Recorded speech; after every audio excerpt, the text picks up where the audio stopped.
और भोजपुर जिले में आज राजस्व कर्मचारी अपनी 17 सूत्री मांगों के समर्थन में एक दिवसीय हड़ताल पर रहे। बिहार राजस्व कर्मचारी संघ के आह्वान पर आयोजित इस हड़ताल में कर्मचारियों ने बढ़ते कार्यभार और अव्यवहारिक टाइमलाइन पर नाराजगी जताई। कर्मचारियों का कहना है कि सीमित संसाधनों के बावजूद अतिरिक्त हलकों का प्रभार दिया जा रहा है और 12 से 14 घंटे तक काम लिया जा रहा है। संघ ने चेतावनी दी है कि अगर मांगों पर जल्द फैसला नहीं हुआ तो 9 फरवरी से अनिश्चितकालीन हड़ताल शुरू होगा। हमारी मुख्य मांगे है इसमें ग्रेड पे और जो और होम विजिट हम लोग का था मुख्य मांगे जो अब तक पूरा नहीं किया गया। इसके लिए हम मार्च महीने में हड़ताल किए थे। विभाग के द्वारा बोला गया कि आप अपनी मांग लेंगे। फिर हम लोग मई में भी हड़ताल किए। विभाग के द्वारा बोला गया कि आप वापस जाइए, अपनी मांगे मान लेगी। विगत 8 महीने हो गए, अभी तक हम बातें विभाग के द्वारा नहीं मानी गई है। इसलिए मजबूर होकर हम लोग मांगों के कार्य कराने के लिए बैठे हुए हैं। जो 17 सूत्री लंबित मांग है, उस मांग को लेकर के आज हम जिला स्तरीय धरना पर बैठे हुए हैं। जब हम लोगों का जो संवर्ग है इसको राज्य स्तरीय संवर्ग कर दिया गया और ये पारित हुआ आदेश, जो पूर्व एसीएस महोदय श्री दीपक कुमार सिंह थे, उनके द्वारा ये आदेश पारित हो जाने के बावजूद भी हम लोगों का जो ग्रेड पे है वर्तमान में एक बिहार पुलिस से भी कम ग्रेड पे है। और आपके चैनल के माध्यम से हम सरकार को अवगत कराना चाहते हैं कि जिस तरह से सरकार हमसे दिन रात काम करवाती है और जिस तरह से वर्कलोड है, हम लोग जमीन पर जुड़ करके ग्रास रूट लेवल पर काफी मेहनत के साथ जो काम कर रहे हैं, इसके बावजूद भी हमको 1900 ग्रेड पे दिया जा रहा है। अगर कुल मिलाकर देखेंगे तो 35,000 के आसपास हम लोगों का वेतन मिलता है और लोगों का जो ट्रांसफर हुआ है, जो स्थानांतरण किया गया है, 300-400 किलोमीटर दूर कर दिया गया है। वर्तमान जो स्थिति है कि 35,000 के वेतन पे, अल्प वेतन पे लोगों का परिवार का गुजर बसर तक नहीं हो पा रहा है। किशनगंज जिले के अंबेडकर टाउन हॉल के पास सभी राजस्व कर्मचारियों ने अपनी 17 सूत्री मांगों को लेकर एक दिवसीय धरना दिया। कर्मचारियों का कहना है कि उनकी लंबित मांगे पूरी नहीं की जा रही है और लगातार नए अनसंवैधानिक आदेश जारी किए जा रहे हैं। उन्होंने आरोप लगाया कि कम संसाधन और कम स्टाफ के बावजूद उन पर काम का अत्यधिक बोझ डाला जा रहा है। एक कर्मचारी को 3 से 4 हल्का और अतिरिक्त प्रभाव दिया गया है और महाअभियान, आधार सीडिंग और किसान आईडी और भूमि से जुड़े ऑनलाइन कार्य तय समय से पूरे करने का दबाव है। प्रमुख मांगे ये है कि पिछली बार हम लोग हड़ताल किए थे, जिसमें संघ विभाग के द्वारा हम लोगों को आश्वासन मिला था कि आप लोग के मांगों पे गहनतापूर्वक विचार किया जाएगा। लेकिन पिछले 8 महीना बीत जाने के बाद भी अभी तक हमारे मांग पे कोई विचार नहीं किया गया है और हमारे ऊपर काम का इतना बोझ डाला जाता है। हमारी छुट्टी को रद्द कर दिया जाता है। जो राजपत्रित अवकाश रहता है उनमें भी हम लोग काम करते हैं और लेकिन हमको कोई क्षतिपूर्ति अवकाश नहीं दिया जाता है। हमारा सबसे जो प्रमुख मांगे है उसमें ग्रेड पे हमारा 2800 करने का मांग है, लेवल 2 से लेवल 5 करने का मांग है और दूसरा जो हम लोग 500 किलोमीटर दूर हैं अपने घर से, गृह जिला में पदस्थापन, ये हमारी दूसरी मांग है। और भी बहुत सारी मांगे हैं। 17 सूत्री मांग को लेकर इस बार हम लोग हड़ताल पे निकले हैं। किशनगंज के सभी कर्मचारी जो हैं, नवनियुक्त कर्मचारी और पुराने कर्मचारी भी इस बार हम लोग के साथ में हैं। लगभग 37 कर्मचारी हम लोग हैं जो सभी एक साथ हैं। समस्तीपुर जिले के उजियारपुर थाना क्षेत्र से एक दर्दनाक मामला सामने आया है।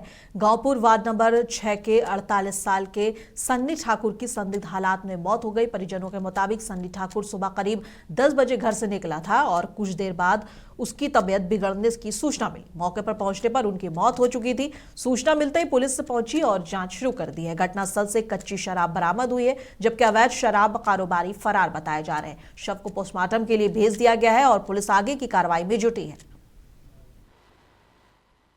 पोस्टमार्टम में सब लेके आए हैं। किनका सब है ये? क्या कुछ घटना हुई है?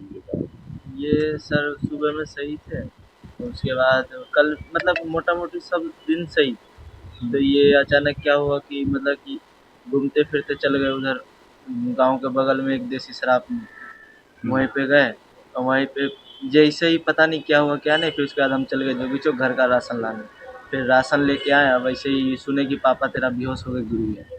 उतने में जब तक गए जब तक देख रहे कि इनको जहाँ पे ये गए थे पीने, वहाँ से उठा के इनको साइड में रख दिया गया। मतलब घर से करीब 100 मीटर दूर उनको गली में फेंक दिया। क्या लग रहा है आपको कि इनको जहरीली शराब पीने से इनकी मौत हुई है? हाँ, देसी शराब सर, वो महुआ जो बनाते हैं उसी से। वो शराब पिए थे? हाँ, वहाँ ड्राम में भी था बहुत सारा, जो घर वाला आदमी था वो सब भाग गया, जो बेचते थे। तो आपके पिताजी महुआ शराब पिए हैं? अब ये भागलपुर के बरारी थाना परिसर में सिटी एसपी शैलेंद्र कुमार ने एक औचक निरीक्षण किया। साथ ही उन्होंने जनसंवाद कार्यक्रम का आयोजन भी किया। इस मौके पर क्षेत्र के सैकड़ों लोग अपनी समस्याएं और सुझाव सीधे प्रशासन के सामने रख सके। लोगों ने सुरक्षा, ट्रैफिक और अन्य जनहित के मुद्दों पर चर्चा की। सिटी एसपी ने भी सभी के बातें ध्यान से सुनी और आश्वासन दिया कि जरूरी कार्रवाई जल्द की जाएगी। ये पहल पुलिस और जनता के बीच विश्वास मजबूत करने के लिए की गई थी।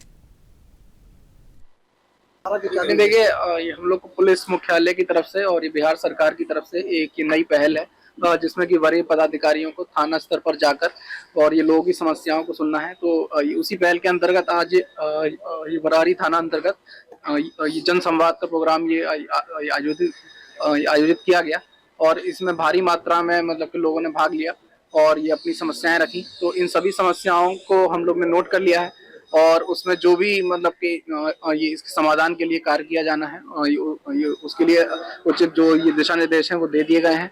और इस टाइप के प्रोग्राम हर थाना में और ये आगे भी ये होते रहेंगे और हम लोग मतलब पब्लिक से सीधा जुड़कर उनकी समस्याओं को जानेंगे और उसके समाधान के लिए कार्य करेंगे। और आरा सदर अस्पताल में आज वर्ल्ड कैंसर डे पर कैंसर डे केयर क्लिनिक का इनॉग्रेशन हुआ। Civil surgeon doctor Shivendra Kumar Sinha ने फीता काटकर इसे शुरू किया। उन्होंने कहा कि कैंसर अब डरने वाली चीज नहीं, इलाज पॉसिबल है और जरूरी दवाएं भी अब अस्पताल में उपलब्ध हैं ताकि पेशेंट को आसानी हो सके और उसका इलाज समय पर हो सके। दवाएं तो सेकेंडरी है, ज्ञान फैलाना सबसे पहले काम है। कैसे आदमी स्वस्थ रहे, कैसे हम बीमारी से दूर रहे, अगर हो भी गया तो कैसे सुरक्षित रहेंगे। और कोई बड़ी बात नहीं है, घबराने वाली कोई बात नहीं है। कैंसर का इलाज है दुनिया में और हो रहा है और उसमें एक कदम भोजपुर का भी बढ़ गया है। तो हमको बहुत अपार हर्ष हो रहा है और हम इसको अच्छे से चला पाए और उसमें सब सक्रिय लोग हैं, डेडिकेटेड लोग हैं हमारी टीम में, तो बहुत अच्छा से काम होगा। पाकुड़ सदर प्रखंड के रघुनंदनपुर के पूर्व विधायक अकील अख्तर का ऑल इंडिया मजलिस-ए-इत्तेहादुल मुस्लिमीन यानी कि AIMIM ने स्वागत समारोह आयोजित किया और इस मौके पर युवा नेता अफीफ अमसल और बड़ी संख्या में पार्टी कार्यकर्ता मौजूद रहे। अकील अख्तर ने कहा कि वे पाकुड़ विधानसभा क्षेत्र में संगठन को जमीनी स्तर पर मजबूत करेंगे और जनता की आवाज मजबूती से उठाएंगे।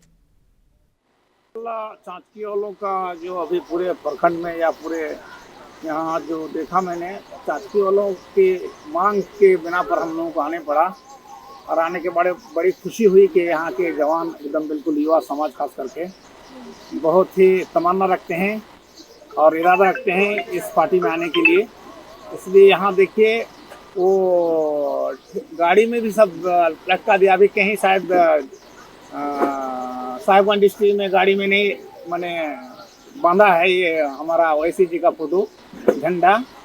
तो इन लोगों का मांग था कि आकर के एक मरतबा हम लोग मुलाकात कर लें, इसलिए कि कई दिन पहले हम लोग पार्टी ज्वाइन किए हुए हैं, तो इसलिए हम लोग आना पड़ा और अपने पार्टी का पैगाम देने के लिए कि आज हम लोग